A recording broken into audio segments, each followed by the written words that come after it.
Hello, welcome to our event this week, which we are calling America Imprisoned, our mass incarceration problem. And of course, joining me at the top of our event, as always.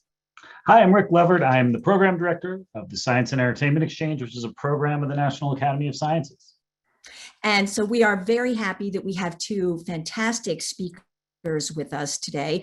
Bruce Western, who has been the co-chair of two of the Academy's really important reports on this particular topic.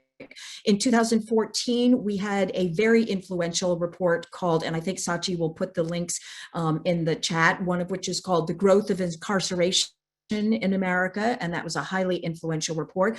And then more recently, we have a report that was called Decarcerating Correctional Facilities During COVID-19, which has been a very big topic. And we have other reports on that same topic. The Academies, it's not been the only time that we've looked at this, but because this is also a topic that isn't informed just by data and by statistics, we also are very pleased to have with us a lawyer and a poet, Dwyane Betts, because of course this is something that is as much about our humanity and about, as Bruce said, about humanism as it is about science. So we're very happy to have both of our speakers here with us. But of course, it's also a topic that we see a lot in film and television. And that's why the Science and Entertainment Exchange was very pleased to be able to bring this topic to our audiences today. And that's where the exchange comes in.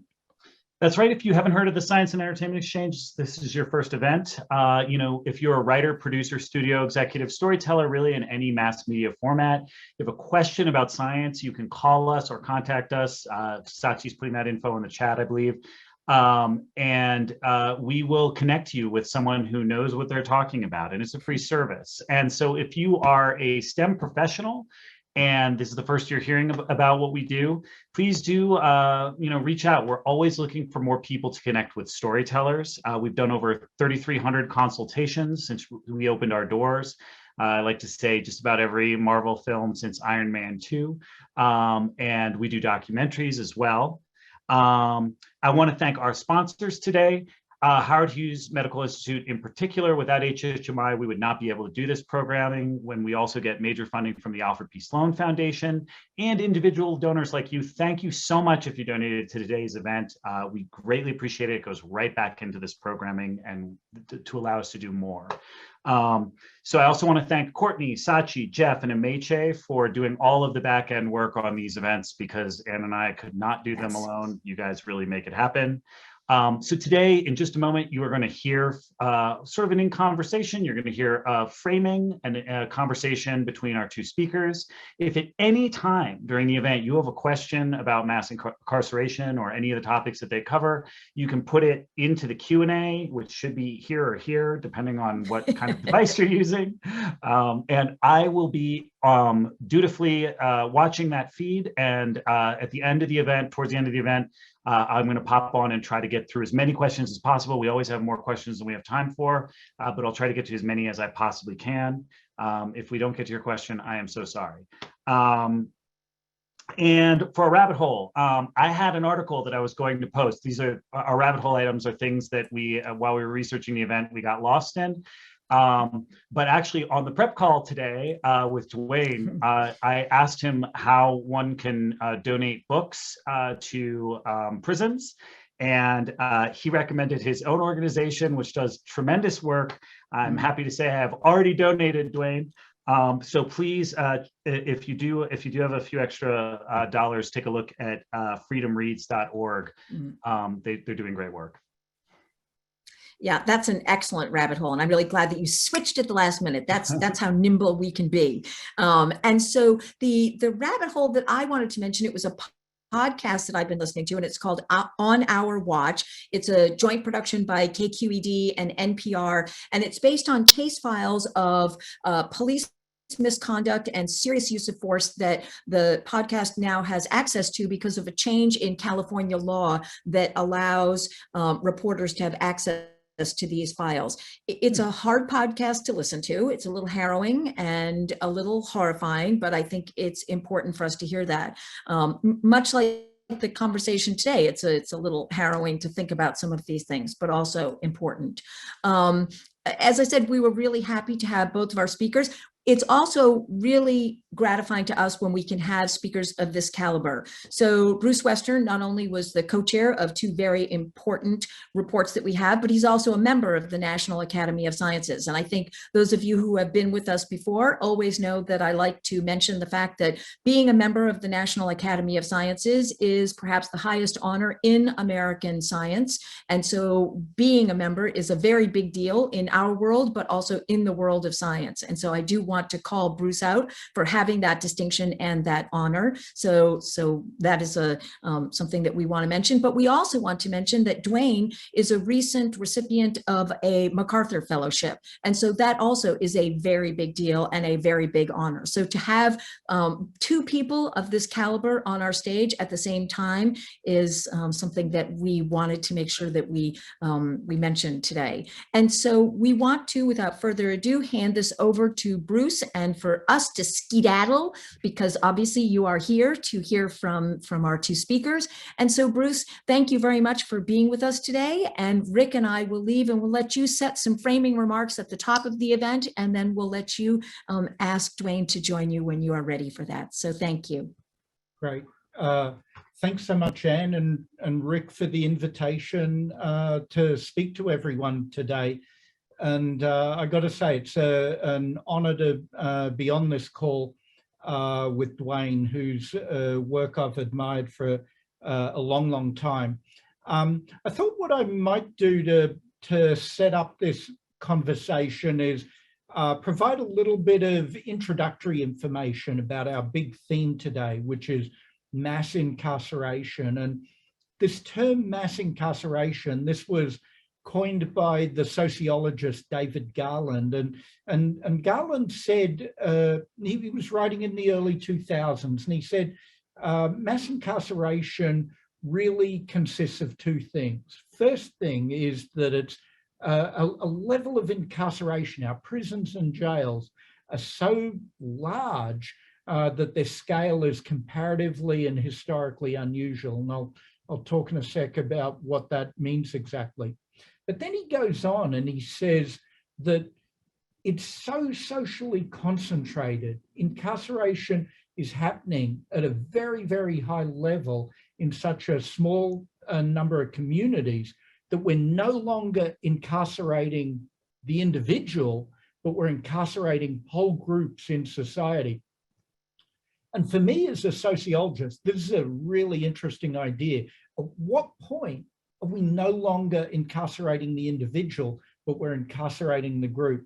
And I'll try and put some numbers around that to provide a little bit of context for this this conversation. I'm going to share screen and show everyone some slides.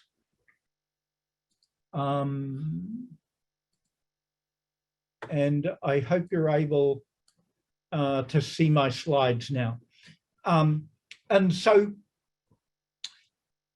we measured the scale of a penal system. We measure the scale of incarceration in a country with an incarceration rate.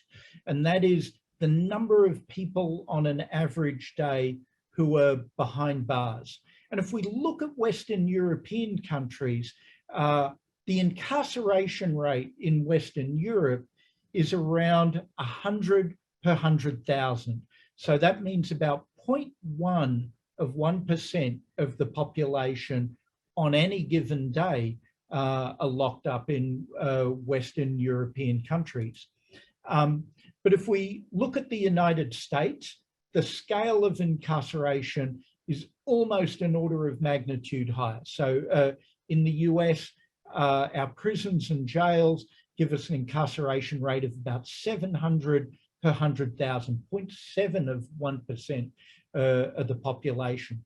We can also think about how unusual the US is in historical context. And we have good data that go back to the mid-1920s, and we have data on imprisonment.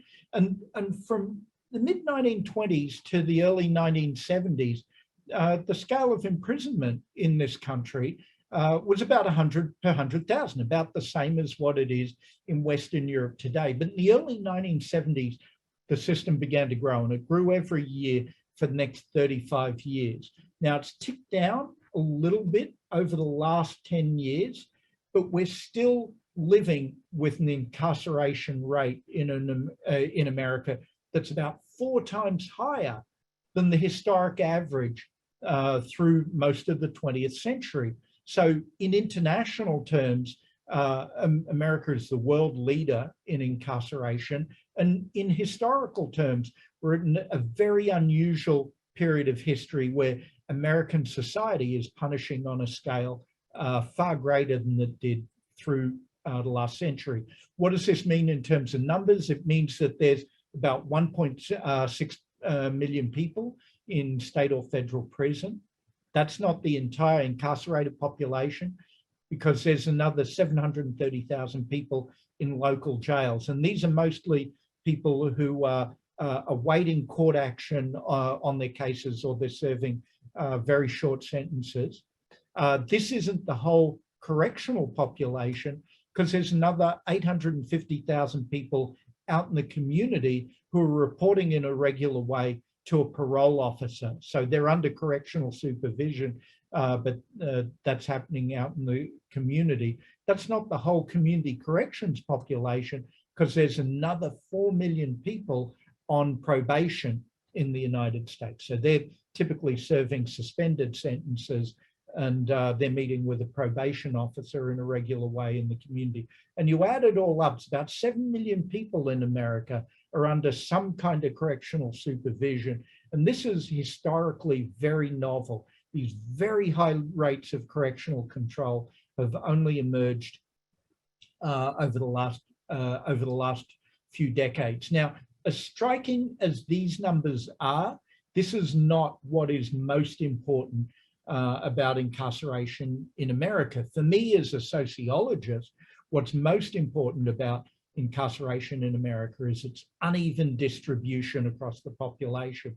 So we can think about people's exposure to the risk of incarceration in a different way. We could ask, well, what's the likelihood someone is ever going to serve time in prison at some point in their lives? And we might be interested in a statistic like that because we think incarceration confers a whole array of disadvantages that affect you even after you leave prison. It may be difficult to find work. It may be difficult to reestablish relationships with your family. It may affect your health. And there's a lot of research on all of these issues.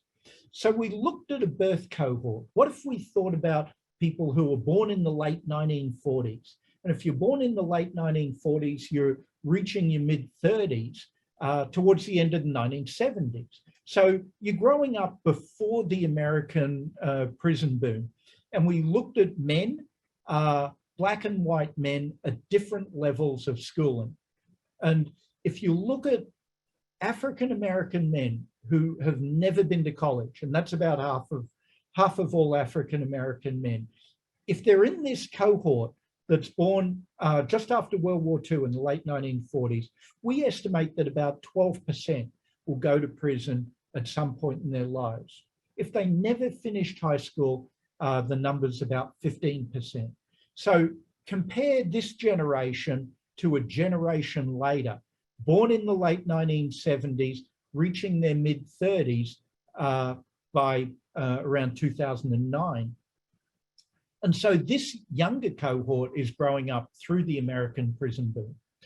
And for African-American men, if they never went to college, about half of all African-American men, we estimate that about 35% would go to prison at some point in their lives.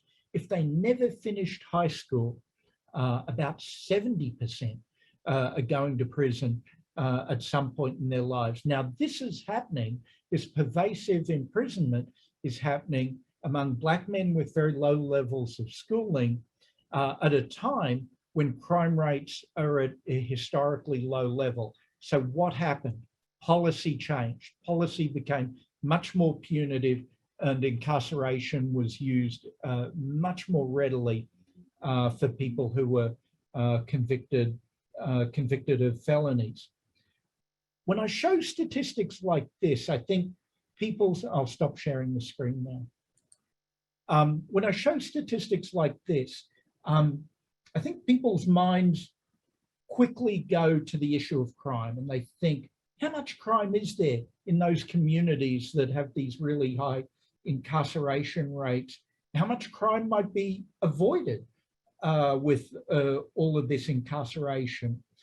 But I want to urge the people on this call to hesitate before they get to those questions, because I think those kinds of questions naturalize the link between crime and punishment. If there is crime, punishment must follow. But the point of the growth in incarceration is that this was a policy choice. This was something that American society actively chose. The problem of crime could be responded to in many ways. And what's behind these statistics often is not crime alone, of course, but a whole variety of problems associated with structural racism, discrimination, poverty, untreated mental illness, homelessness, and so on, as well as crime. But we should not naturalize the link between crime and punishment. Now, all of these statistics, they tell one kind of story, but there's a whole wealth of human experience behind all of this, right? As a sociologist, I am much more poorly equipped to speak about that human experience than Dwyane Betts, who I think in the national conversation about incarceration has done more than anyone to help us understand that human experience in all its complexity and messiness. So Dwyane, it's a pleasure to be on this call with you today. Yeah, no, it's a pleasure to be on the call. And I think there's just to add to what you've just showed, which was, in some ways like heartbreaking, but I think important and incredible to see in that span of 5 or 10 minutes is the only thing I would add is it feels like how would I frame this? It feels like we're always having two conversations.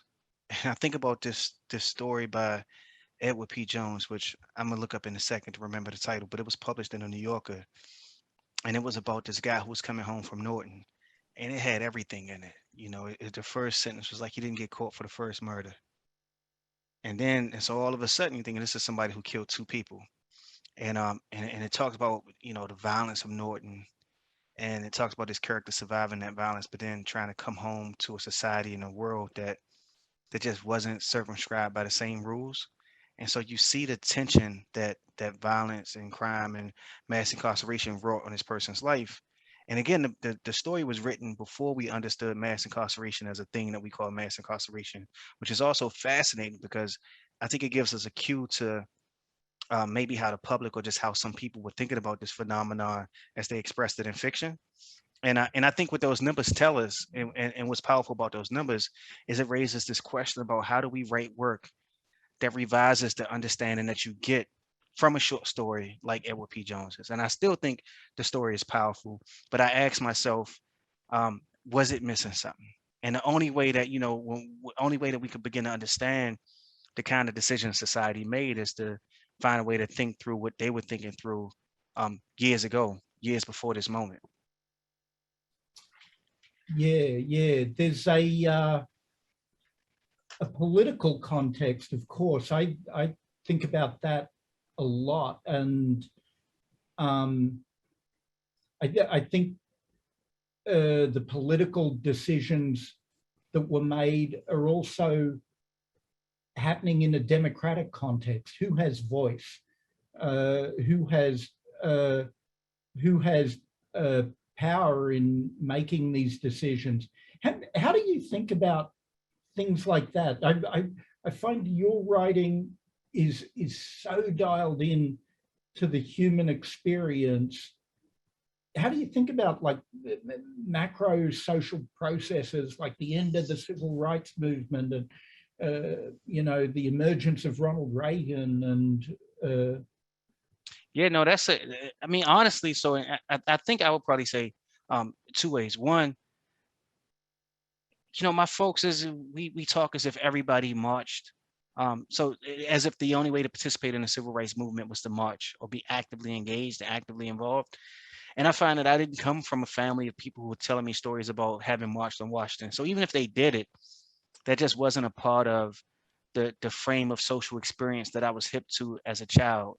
And I think the same thing is true for Reagan and for the war on drugs, is that, you know, people lived adjacent to it if they weren't just in the middle of it. And when I write about it, you know, I write about it in a way that for me tries to acknowledge the existence of some of the social phenomena that has occurred during the time periods that I'm writing about. And I've tried to write about it in ways that are just ignorant of that social phenomenon and trying to pay more attention to the day-to-day interactions of the people involved. Um, I actually don't know if creative writers spend enough time though thinking about the Reagan era as more than just um, a slur or more than just shorthand for for like trickle down economics. I mean, I think about Clinton, so I'm like, you're talking about my own life. You know, I don't think about the Reagan era. I mean, I think about, and as a creative writer, I think about the juxtaposition of the political and the personal. So when I'm in a county jail, in Fairfax County Jail, and I'm listening to public radio, and this is 1996, I remember when they did an episode on Pell Grants and should people in prison be allowed to have Pell Grants? And I remember the citizens on Black public radio calling in saying, why should people in jail get to go to school for free? And so I'm talking about the personal interaction between the political and and the intimate and the personal. I try to find a way to write about it that way because I realized that when you get history, you don't get the personal, and you forget that it was a lot of individual decisions being made that led to whatever social phenomenon we're discussing. how did you process that listening to those callers? Yeah, I was at the county jail though, so I probably thought to myself, I mean, it's not as if they given us college here anyway. Right. You know, I was also removed from the political conversation in a political context because of my own ignorance. It's almost like when I read Wilbert Rideau's book, or even when I read I had read Makes Me Want to Holler when I got locked up. And I go to the same prisons where he was incarcerated, and they don't have a newspaper. And they aren't teaching people how to like work a printing press. And then I later on read Wilbert Rideau's book, and he's talking about being allowed to visit colleges while he's in prison, that he's allowed to develop as a journalist and to interview correctional officers, and that they had a mandate that they had to stand up for the interviews. The possibility that didn't exist while I was incarcerated. So I think about, you know, when I heard that, I heard it being absolutely ignorant of the best possibilities of what prison might be like. And so I probably would have, I mean, if you ask me, I sadly might have been like, I understand where they're coming from, because I would have been talking out of my own ignorance, not realizing that, you know, just the basic logical fallacy. Allowing me to have a Pell Grant doesn't mean that you can't get one. And that's like the sort of basic logical fallacy that everybody who called in was operating under. Yeah, yeah, yeah. It's kind of scarcity thinking, and if someone has it, then someone doesn't. The work you're doing, something I'd really love to ask you about, and I think we're beginning to touch on it, is reading inside and the community of readers who inside prisons, and you've I mean, you're doing so much to make books available inside. I've a friend who's incarcerated in Massachusetts right now, and we talk a couple of times a week. We talk about books or like that is the dominant topic of conversation. What sort of, what does that look like? What is the community of readers, and what does reading look like inside? I'm gonna share my screen once and just show the audience one thing, just because, we talked about the Freedom Library, Yeah.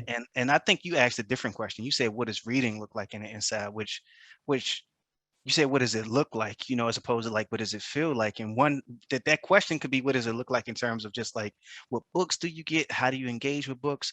But I'm gonna take it like, what does it look like in terms of how do you, like, reading in your office? I see that you read, and your backdrop is hundreds of other books. And frequently that is not what reading in prison looks like, right? Reading in prison looks like one person with one book and maybe 10 other books in that cell, but it's a limit of how much property you can have in the cell. So it's a limit of how many books you can have in the cell. And because the jobs are for 23 to 45 cents an hour, it's a limit to like how much you could be expected to actually pay for when you have to pay for the books for yourself. And so it's all these other restraints. But Freedom Reads is this organization we started to revolutionize and transform what reading looks like in prison. One of the ways that reading looks like in prison right now is you don't have access to hardback books. And you typically don't have access to books published within the past 5 years unless they were like runaway bestsellers. This is a product of the librarians maybe not being as hip. They're not like people who work in bookstores who are constantly getting that churn of new books so that they could be, hip to what's going on culturally.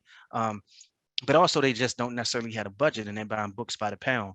Also, even when people are hip, like it's not necessarily going to be hip to like they won't know Bruce Western. And I know Bruce Western. And I just told somebody else that I was on this call with you, and they said, I love this book, though it was so heartbreaking. But the book is really insightful for people in prison preparing for reentry because it gives them an insight and a clue into what they may expect, and that exists amongst the range of books. And so I curated this library. It's called a Freedom Library. It's 500 books, and libraries are meant to grow and expand, and they're meant to move up and move down. You have fiction, nonfiction, poetry. You have some history. You have some science books. You got a range of books. But then it's like, where do those books go? Because right now I say reading looks like one person with one book in their hand.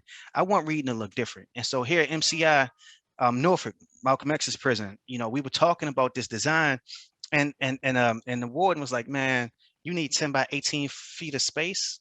I'm sorry, I can't do that. We just can't do this project. And I said, oh, well, and I talked to him. I said, well, look, we can make it fit wherever you want. You got 40 by 60 inches. We could get 100 books there. We just want to put books in open space so that people have access to it. We want people to see this library and let it exist. And he said, well, what if I gut out a prison cell? And I was like, pissed me off, honestly, because I was like, fuck.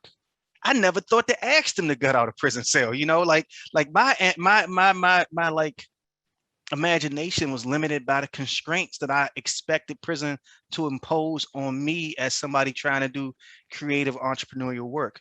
But I said, of course, if you gut out the prison cell, we'll give you a design for the library.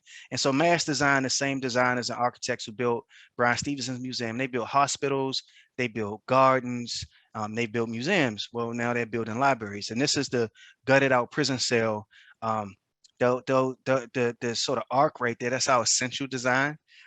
You see it hosts 590 books, but it creates a space for people to kind of go and be in community around books. Each of these modules, you can have one person on each side. The books are on both sides, so it creates a kind of stacks.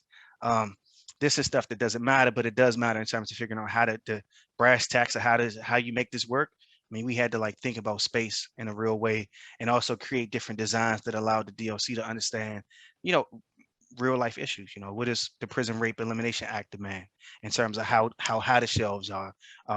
What is it made out of? And it's handmade. Each one of these is handmade out of either bamboo or maple or walnut. I mean, it's actually bringing natural woods in the prisons where natural woods tend to never exist at all, and bringing like handcrafted beauty inside. And then I'll just show you this run of designs. This is for another one of the prisons in Massachusetts, but you'll see how it operates in space in a different way. And then these are sort of like iconic arcs situated in different ways, depending on how much space we have. And again, with each one of these are modules. They're modular, excuse me, but with each one of them, you can have one person on each side of the arc. And so it does really move towards building community in a way that we think is is appealing. And the point of all of that is like, what does reading look like in prison? I mean, right now it's rough, but as we transform things, I think what it looks like is, people know what the Booker Prize is. Part of the program is to hire fellows. You talk about your book. People need employment, so we're going to hire fellows to build these. Because again, I said it takes 30 hours to build a whole library because you're building it by hand, or you have somebody that's using a CNC machine, but it just takes time to build it, to finish it, to learn the woodworking. And so the same way when I came out of law school, I was able to get a fellowship and work for 2 years at a public interest law firm. I worked in the public defender's office. Somebody comes out of prison and they get hooked up with my program, and they'll have a job for 2 years where they're making $50,000 a year. And that could be a springboard to another job because they'll learn project management. They'll learn woodworking. They'll learn some things about the supply chain, because the supply chain for wood is like fucking insane. And even if they never work in wood again, they'll learn how to build things, and they'll learn these techniques, and they can just build things for their own personal edification in their home. And so that's another layer of the project. And so when I say what would it look like now, we also have, so one, it looks like these beautiful structures and places and shelves and seats and a community to read amongst. But two, we had literary ambassadors. So, and we're gonna have, flood the country with literary ambassadors, and have one, install these libraries and prisons in every state in Washington, D.C. and Puerto Rico, but two, have literary ambassadors that represent every state, and they commit to going and giving talks and giving readings in the same way that we do at universities all across the country. The same way that we're doing right now.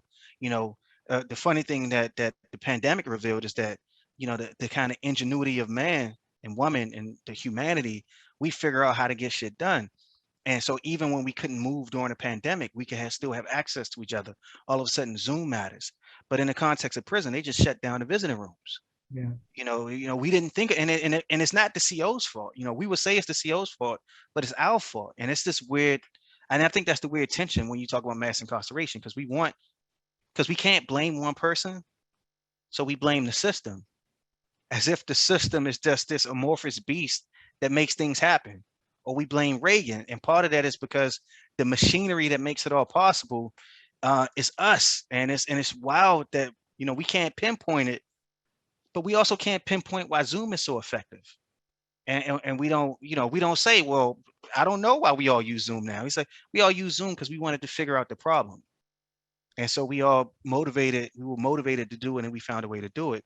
How do we do the same thing for prison? How do we do the same thing for violence? But anyway, you asked one question, I gave you a 20-minute dissertation. I loved it. God, that's moving to me to see those designs. I used to teach classes in Norfolk, and I know that prison, and I'm moved. And I think what is most moving for me is that you're bringing a very, very humanizing project to a space that can be just so profoundly dehumanizing, and it can sort of squash the agency and the creativity out of people, and you're creating this beautiful space where people are not just their bodies, but also their minds. I don't know. I think it's beautiful. As you're talking about mass incarceration, I was on a call the other day, and someone said, every good story's got to have a villain. And I was sort of thinking about this because I'm trying to be in this place where I'm engaging the debate around mass incarceration in a non-blaming way, right? I think the alternative is going to show a deep level of compassion, and somehow we have to get a hold of our instinct for retribution. You've thought about this so deeply, I think. Part of it also, I think, when you say we got to get a hold of our instinct for retribution, I think that people on the left or people progressive have a deep instinct for retribution too. And you know, I was thinking, and people talking about, they talk about COs, and they talk about how like COs are villains, and I was like, you know, I mean, if you want me to be honest, I mean, the only person that I've feared in prison was other prisoners, and and and I'm not trying to generalize about who men and women are in prison based on my experiences in prison, and I wasn't even harmed. I mean, I came out of prison without a scratch on me, and I wasn't hurt by people that I did time with, but I'm just saying that's where the threat came from, and you wouldn't catch me out here selling that story. And I think what I remember is that a lot of the guards were closer to me than I am to myself now, or you are to me now. You know, like this space, the National Academies, this august space. You know, people were in the chat talking about Donahue and Levitt. You know what I mean? This is like how, and what made me mad is that I know that article, which like means that something has happened, and I've moved far beyond the circumstances of most people in prison and most people who work in prisons, right? And so I think that they're more alike than dissimilar, and that's why we have to move away from the sort of retributive mindset. But also I think that we don't solve many problems. So like with this whole thing, I asked the warden, I was like, but why would you even agree to? We were talking, you know, it was one of these Zoom calls, and I'm on a lot of Zoom calls now with wardens, and it'd be 3 or 4 wardens from different prisons at one time on a call with me, and they have busy jobs. You know, it's not like they just sit around and just, you know, they're not like basketball coaches or whatever, right? Shout out to Doc Rivers, who didn't give me a tryout, but just in case he's on this call, Kyrie Irving might be on this call. But you know what he said to me? He said, you know, I've never seen anything beautiful in prison. I mean, this is what the warden said, and I just think, I don't know if we're going to get out, if we're going to wrap our hands around it. I think we have to find ways to think more sophisticated about it. And it's not to make anybody a hero, but I think it's to move away from trying to generalize from the bad apples, or from people who make you know, harmful decisions on either side of the ledger, right? Yeah. And also it's to acknowledge that if we're talking about the system is under resourced, is understaffed, is not well paid. They have a high rate of alcoholism.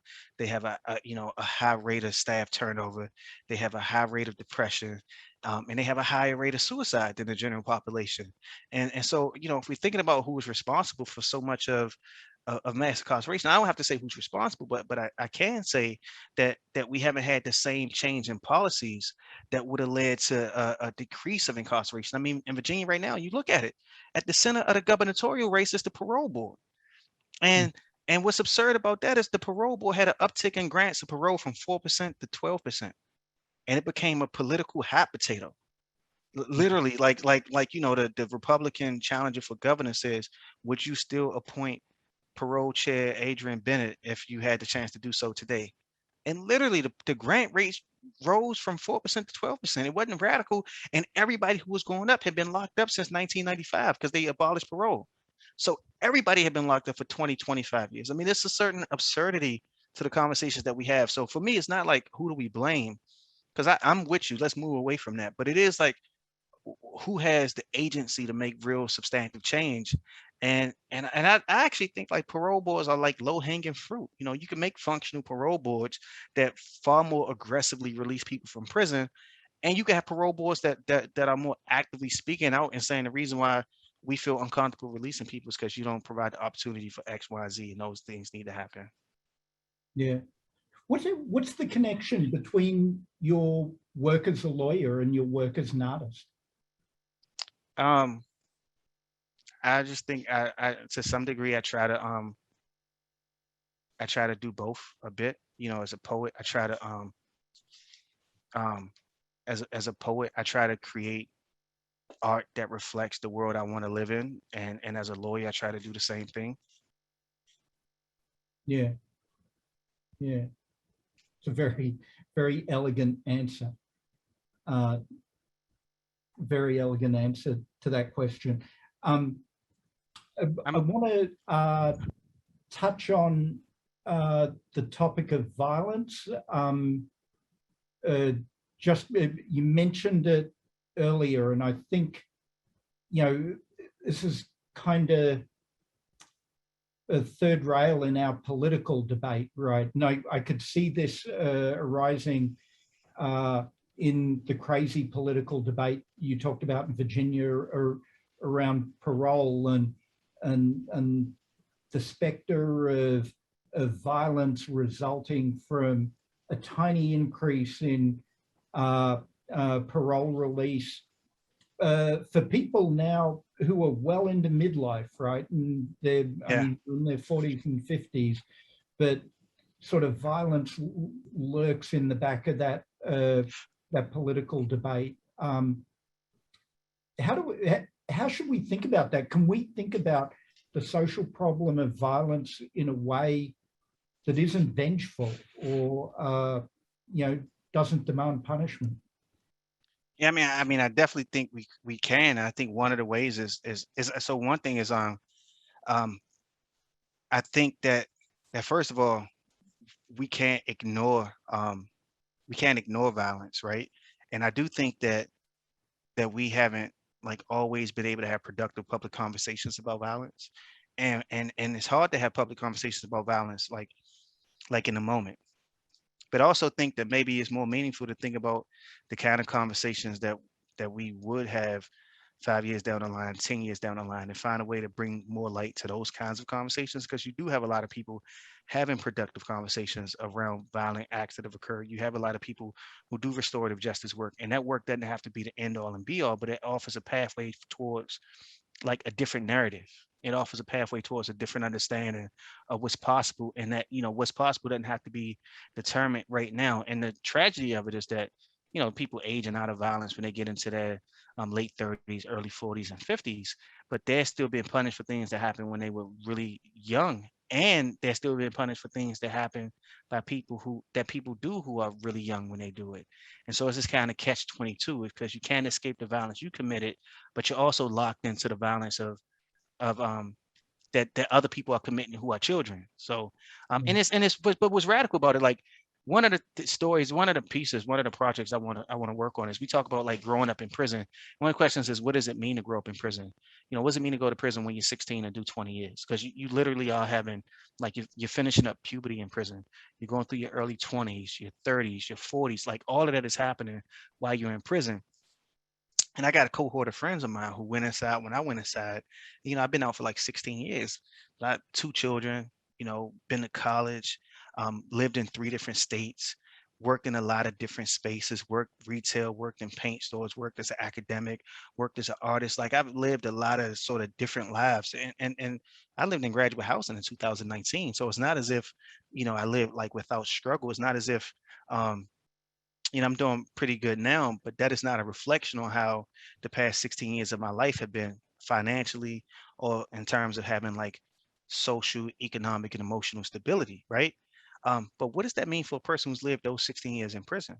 And so I'm trying to do oral histories of people I know as a way and a means of gathering more data, because I do think that the thing that's lacking, right, is a true understanding of the long-term effect of violence on people's lives in prison, but also on how they grapple with that violence. And I think they have, and I know firsthand because I've been, you know, representing friends of mine on parole and just representing other people I know on parole. But these are guys that I knew when they were 16, and we didn't talk about our crimes. And now, like, we're 40, and I'm like, but well, dude, like, you can't say that to the parole board though. And this letter's not good enough. And they like, man, you know, nobody ever asked me this before though. And then they write something else, and then we talk, and it's not to make excuse. They not making excuses. They grown. They sort of past making excuses. But even the process, and this is like this is not like therapy. You know what I mean? He's like, he told this guy was like, writing is therapeutic. I was like, no, it's not. But I was like, writing is thinking though. And now you find yourself thinking about some serious things that you want to think about. And it feels therapeutic because you feel yourself growing, but it ain't, trust me, it ain't therapy. You probably need therapy, but that shit ain't therapy. You know, and the messed up thing is like, I almost feel like sometimes they talk to me and they're like, damn, you still sound like Shaheed. But I know you're really smart, but you sound like the dude I knew from 20 years ago. And it's something that's interesting that happens as we form a deeper kind of bond around fighting for that freedom, recognizing that part of fighting for that freedom ends up being fighting for a clarity that they will have around ideas around violence and ideas around punitiveness. And that's what the public doesn't see. And I think that's what that Edward P. Jones story is getting at on some lower frequency. Is getting at that. Yeah, yeah. That's brilliant stuff. Brilliant stuff. So we've got a little more than 10 minutes now, and I just want to get to some of the audience questions here. Bruce, first, are there some easy spots where our audience members can find your slides? We're going to post the whole event on the website, but do you have, some of your source materials that on your website anywhere? Yeah, I can make sure the slides are posted on my website. I can put the link in the chat. Okay, great. So Dwayne and Bruce, we had Barry and Christine both asked about for-profit prisons and their impact on the rise in incarceration. Do you have any thoughts on that? All prisons are for profit. I mean, prisons are just hard, and I think that it's a very small. I think FAF has written a lot about this, and I think for-profit prisons have a really small footprint. Most people are locked up in state prisons. Most people are locked up for violent crimes, and I think that's one of the. It becomes easy to talk about for-profit prisons than to talk about violence, and you can have well-run for-profit prisons, and you can have Rikers. I mean, it's not as if, it's not as if for-profit prisons have a. And you have people at Rikers who don't want Rikers to be as violent, and it's just a tough place to work. So it's just not as if, it's just not black and white in that way. So, oh, sorry, go ahead, Bruce. I just wanted to pick up on a meta point, and I feel Dwayne hits on this a lot. There are really complicated, challenging issues around mass incarceration, and there are also some just flat out civil rights abuses, and the range of issues sort of stretches from just outright racism and profit and greed at one end of the spectrum to really complicated problems of what do you do when someone seriously harms someone else? And yeah, the range of issues is very broad, and some of the hardest issues for change, I think, around are at this more challenging end of the spectrum. And I agree. I think to cut prison populations substantially, we would have to cut sentences for violence substantially, and that's a really challenging public conversation. So there are a number of questions about donating books, and Dwayne, I see you answered some of those in at least one of them in the Q&A. And I was wondering though, just for everyone else who may not be looking at the Q&A, can you explain a little bit about why is it complicated if you are just a person who wants to give a bunch of books to a prison? Why does that become complicated? Yeah, I mean, I think one thing is like nobody wants your Agatha Christie novels, and I think people, people say they want to give away books. It's rare that they mean that. Like it's somebody who just retired at some university I was visiting, and he gave all his books away. And he was like, "Yeah, just anybody, you take them, And the folks was like, "What do we do with these books?" There was some great books up there. I got Angels in America. I got some Rita Dove, got a couple Shakespeare books, but it was like 500 books, and most of them nobody wanted to read, and they were his academic specialty, and folks weren't interested, and they were all 50 years old, and they smelled like him, which is cool if you liked him, but like that's not the kind of thing that you want necessarily to bring into a prison. But also, so one is just everybody wants to give away their old books that they no longer want, and it's just a quality control question, and it's a sort of curation question, right? And the second point I think is that prisons, they don't have budgets, and so what people need most is access to a budget that will make it possible to consistently replenish books. So me giving away 500 books or 1,000 books to just one prison, isn't really solving a systemic problem.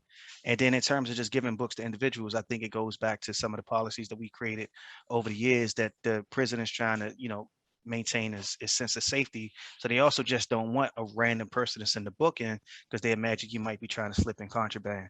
And it's just a confluence of institutional pressures. Um, but we don't try to donate our way to a library for most public schools anyway, or at least for the well-equipped libraries. We don't try to do that. We do in struggling spaces, but I think that's typically not the way that we try to build a library. So Wellesley's asking, I think is essentially like, can you talk a little bit about how the libraries, once they're in the prisons, are actually used by the inmates? Like how are they, who's reading them? What books are they generally interested in? That kind of thing. People, well, we haven't, well, we have been sending books, and we've sent like 20,000 books in, but those have been like 10 copies of, like, one book at a time. And we've sent it to 20 prisons. We send 20 copies of a book at a time, just to create reading communities where you got multiple people reading the same book and circulating that book around. In terms of the Freedom Library, it took a long time to really settle on design, meet all of the security concerns of the DOC, and just kind of establish it. And so we're installing the first one in November, and we don't know.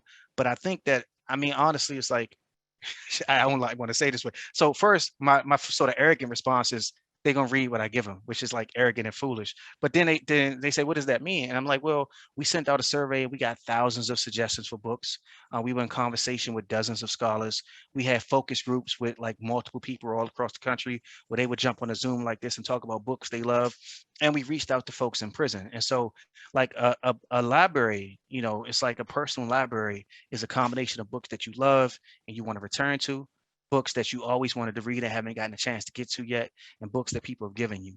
And so even the collection that we have, which is 500 books, and again, if you think back to the slides I showed, it's always room for growth. So it's not just 500 books that fit there, it's 700 books, it's 800 books. But the point is, there's room for growth, understanding that, like, you don't have a whole Toni Morrison collection there. You got one of those books. You got a couple Ed P. Jones books, but you don't got all of them. You got one Juno book. You got you got one book by, you got Pride and Prejudice, but you don't have her other books. And so it's like an interesting mix mash. It's one really dope thing that I'll talk about before we leave, but we got this thing called the Freedom Editions, where we got these classics, Moby Dick, Huckleberry Finn, Pride and Prejudice, and we got introductions written by contemporary writers. I published them as Freedom Editions. Published company I started, Fentress Tunstall. It's called Fats, Julie, and Luke, after the three of my friends that I got out of prison. First three people I did time with that I got out of prison. And we got these contemporary introductions, so that Nicole Hannah-Jones writes the introduction for the Souls of Black Folks. George Saunders writes the introduction for Dubliners. And what's beautiful about it is that, these introductions are all written in the form of letters, because letters is it's the form of communication in prison. You write letters. It's a kind of intimacy that comes with writing a letter that we've lost in a lot of ways. People who know me for like writing these ignorantly long emails. It's like, Dwayne has nothing better to do than, seriously, is this, is this what you would spend your time on? But I think it's important. I think if you write a thoughtful letter to somebody, you are telling them that you want to be seen and that you want to see them. And so these introductions with these letters is just like really fantastic, and it's something that doesn't otherwise exist in the world. And the point is, all of this is about starting a conversation. I don't know what people want to read. I'm trying to figure it out, but I know what people have loved in the past. And when people say, well, why should I read this? We also have basically a sort of a catalog that we're creating when people say why they love books, and not fake blurbs, but like somebody wrote about I Know Why Cage Bird Sings. This book made me want to get up and walk all the way out of Arkansas. And that's it. And I'm like, what? It's just like, and I'm like, well, I want to read this book now. And so we have a series of those kind of things, but like, why does something touch your heart? Not like, this book is a powerful recounting of what mass incarceration has done to Black men in America. That's the type of shit that they say about my book, but I don't want them to say that. I want them to say something like, this book makes me wonder what it means to try to love somebody after spending even a day in a jail cell. Like, that's how I want somebody to respond in my book. And anyway, so we're doing all of those things to create a collection that is contemporary while also has some hint of the past, and that pushes a conversation that's not being had right now, and it's primarily not being had because we think that the material thing to push that conversation, these books, don't exist in these spaces. So we have maybe a minute left. I suspect you both could answer this question. I'm going to ask it of Bruce. Hayden wants to know a little bit more about the role of education within prisons and its relation to recidivism. Programming really helps people get on their feet after they get out. Higher education's been under a lot of stress. There used to be a lot more higher education programming in prison. STEM education now, there's very little science, technology education inside, and clearly that's an urgent need. It's a big deal. It's education inside is a big deal. Dwayne. No, yeah, I agree. It's the same. I was just going to say that's the same thing. I agree. I think but also I think that the connecting recidivism to education, connecting recidivism to anything is a real challenge, because it's like, how do you control for all of the other variables that exert so much pressure on your possibilities, and primarily the ability to have like housing and employment, and to deal with your addictions and your mental health challenges. And, for a lot of people, having an education just tends to mean that they had less of those other things. So me being able to I didn't have access to higher education when I was inside, but I did when I came home. And what I know is that gave me access to a whole lot of other things that a lot of folks just don't have. Well, I feel like we could ask 1,000 more questions. We have about 45 of them in the Q&A, but no time to answer any more. I want to thank you both for taking the time today. And Dwayne, in particular, your story is unbelievably inspiring. Yeah, we knew this would be a wonderful event. You've only confirmed the bias that we brought into it. So thank you both. This is always the case that we come in with so many questions from our audience, and Rick takes the hit at the top of our event saying it's my fault that we can't get to all of it. So Rick, it's once again your fault, and so we blame it on you. But thank you both for this. I want you both to know that we are also part of the audience, and Rick and I sit here and exchange text messages, whoa, what? That's insane. And so we learned something from our own event, and we're very gratified to be able to do that. We hope that our audience comes back next week. If you were watching the slide deck, if you were here early, you saw that we have something on for next week. Sachi will be sending that invitation to you fairly soon. And we are doing a screening and a talk back next week. We have the filmmaker, Alexi Gambi, whose new film, Son of Monarchs, won the Sloan Prize at the Sundance Film Festival. So look for that. If you RSVP and you're one of the first 500 people that clicks on the screening link, it is limited. We do not have an unlimited number of screening passes for this, but it will show up on HBO Max at some point, I think in November, but we do have the opportunity for 500 people to screen it in advance. And then we're going to host on October 27th, the virtual talkback. So look for that invitation in your inbox. So thank you again for being here, and we will see you next week. Bye. So long, everybody.